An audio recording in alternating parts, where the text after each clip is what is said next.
kejan gwasme dera mal kenyam mijiram jidit kan war online bi goro jin bi subscribe ke bi nyuagani de koken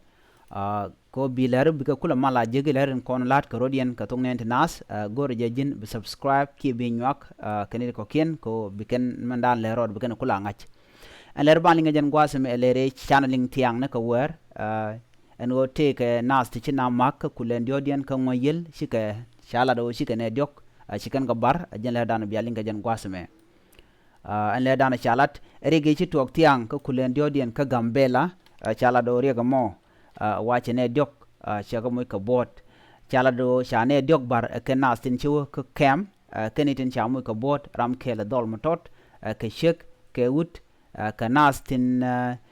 ke nasin kono ina do majin wini chala do ken cha ka gor ngani ko ngai kano en gwasmi tiega ke wiji chalka bol a bol wejbar wachi ken ngoy ke jen duobo mo wachi ne to chagane no ken wa jelken ke bieni to la bieni de ni ko chingani ci karen koren ko ken wa mi cinarin koren la kana la ken ka doj match chala do ken de to ntama chagala re dol wal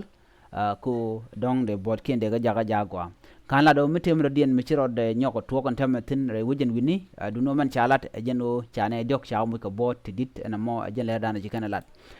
men kula de tin jene ala kume men la kume Ethiopia ki kume Gambela gor je dere gang mo gwa der je to kone de kontin na tin tere kem ki te la refugee ko na sa to tele man ngadin kon lat ko ne wi ka Gambela dungno ken ka Nuer mo moy ka Nuer moy ka rek ko mi te rek mi to ga Gambela kan la wa ba ko mo ko bot ke ko ken tele gang kan rodien chike me ngai yene o ka pinyu cha ka boka bom ka cha na bo cha ka nyoko bari cha chicken me shaling auto cha shek bo cha de berdi yenen cha ber jode ni kon waje ga tege cheng nyura gwa de dan tegetin an mone ere kel medin mo goro de je gwej boko do dan de gwi keje kedi ko la re wi Gambela ngoda kwai ka shanga dan ke do dan boro kap chonga je ene mi chi kume che ko gwitin ne de kontin bos Gambela ki tin bos kanatin jen dong bri ga ti boro ko kap chonga ne ko regti la gore ba do dande lat ke la do mala ke do din mede guch mede ko de kap chong je la jala skelet ko tema Nuer liu ko ni chiang gona dial tel gwam ken shi liu ko jere ka Gambela na me jele di yin ko to chineri shop ko ngwan chineri shop ko diok ja mu ko bot re wich ka Gambela jele dani yin nga jen gwata me gore jin bi nyu kan de ko ken ko dong te gram ken ling ken o de nat de ken gang de ken to gon kon te ten ka kemne ko china bi nyurbang